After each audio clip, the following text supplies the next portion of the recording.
another good idea he had, which I think you'll like this one. He is saying that we should also put the dollar back on backing. Mm-hmm. But what he said was it should be on a multiple asset backing, meaning not just gold, not just silver, not just Bitcoin. No, he said it should be multifaceted with hard assets. Mm-hmm.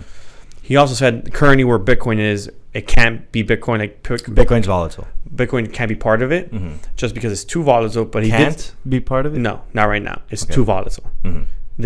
It goes well. Is it though? Yes, because it's volatile compared to the U.S. dollar. It's volatile compared to every other asset.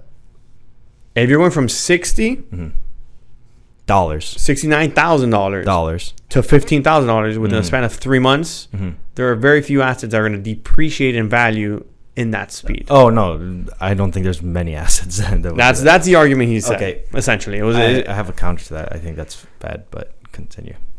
I'm sorry. No, that's fine. And he just said that as Bitcoin progressively just slows down that jump in price and volatility, it will be 100% part of it in his mind. Okay. What's your counter? Well, the thing is, when you back a currency to another currency and you peg it, like it should be pegged. So let's say one Bitcoin equals $1 million.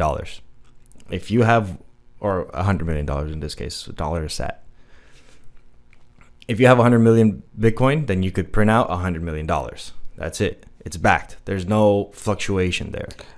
There is though, because it's traded all around the world. There's different prices everywhere else. Correct, but those would be on fiat-based currencies that could always be printed. At that point, it's not. The nominal value is irrelevant. I'm not sure because that's what happened with gold though. They always adjusted gold prices. That is okay. So that is the issue with the government part of the thing, where the centralized agency, in this case the government, printing out the dollar, can choose how much it's going to be printing against its asset. Yeah.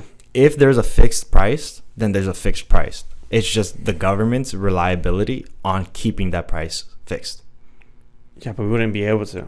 I mean, not we wouldn't. It would be very difficult to keep it fixed when we fluctuate the price. That's the issue, that we are fluctuating. The price is being set by the market. Exactly. But that's what we're saying right now, though. If the current market decides Bitcoin is worth $100,000, and the next 2 years they're saying it's worth 50, the market determined that it's worth 50 now. Whether you're whatever it's backing lost half of its value. That's the market. The reason why the market would change is because the liquidity of the currency has changed. Yes. Okay. If the liquidity of the currency does not change, it's going to change. Why would it change? Because it's how much liquid it's in the market. It's how much Bitcoin is being its volume within the market. No, it's how much Bitcoin is held by the U.S. government.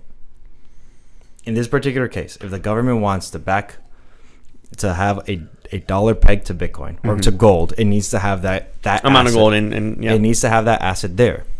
If you say one gram of gold is one ounce of gold is $2,000, whatever. That means that the government has a power to print 2,000 according to its standard, saying $2,000 per ounce. Yeah.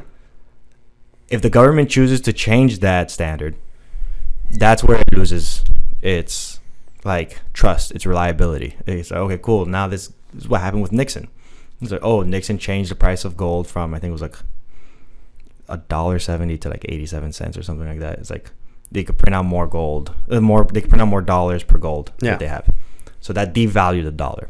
If the Bitcoin that they have is fixed, they could devalue or increase the value of the dollar by changing the amount that they have in liquidity out in the market. But if they don't change it, then it's pegged. That's strictly pegged. There is no volatility in the US dollar sense because the government is not changing the currency. Yeah. That's why I don't necessarily... I do understand where he's coming with in terms of having various assets, because that's diversifying risk. Because, okay, cool. The government can have, let's say 100,000 Bitcoin. The government can hold 100,000 Bitcoin. But if market starts changing and people want to liquidate coins for some tool or some other asset class, then it could potentially devalue the dollar, because now you could buy other things with that dollar because someone's going to be willing to like trade that dollar for the interchange rate of Bitcoin that the U.S. government holds. But if the market's asking for something else, that's strictly market. That's not volatility within USD and gold and Bitcoin. So I guess like going back to it, the volatility will come from other asset classes, other things, companies, procedures, tools, other things, versus just one asset, which is why I agree with at least I don't think it's a bad idea to have multiple things backing the dollar. I just don't think that Bitcoin should be excluded from that.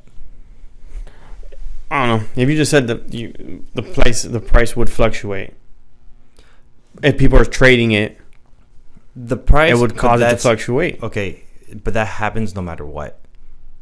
The prices fluctuate of things. Yeah, Alex, I'm not disagreeing with you. I'm saying they don't drop 50% or more. Okay, but the reason why it dropped 50%, or at least part of the reason that it dropped 50% or more, is because the government printed out more money that's ever printed out. I'm not talking about the dollar. I'm talking about the amount of. I'm talking about Bitcoin.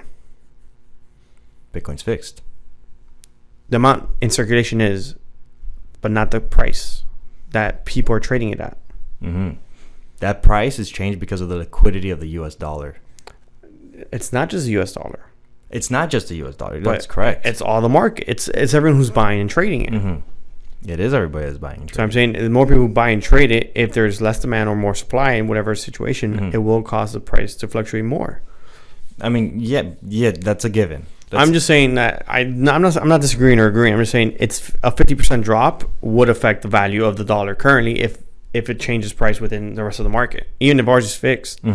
If I still have Bitcoin and I could go to my bank and get Bitcoin, because that's part of the thing with gold was you can go and get gold instead of having a dollar. It changes the value because it's not worth around the world that. Yeah, no, that's for sure. That's exactly that will happen. Like, that's a thing. Yeah, that's it.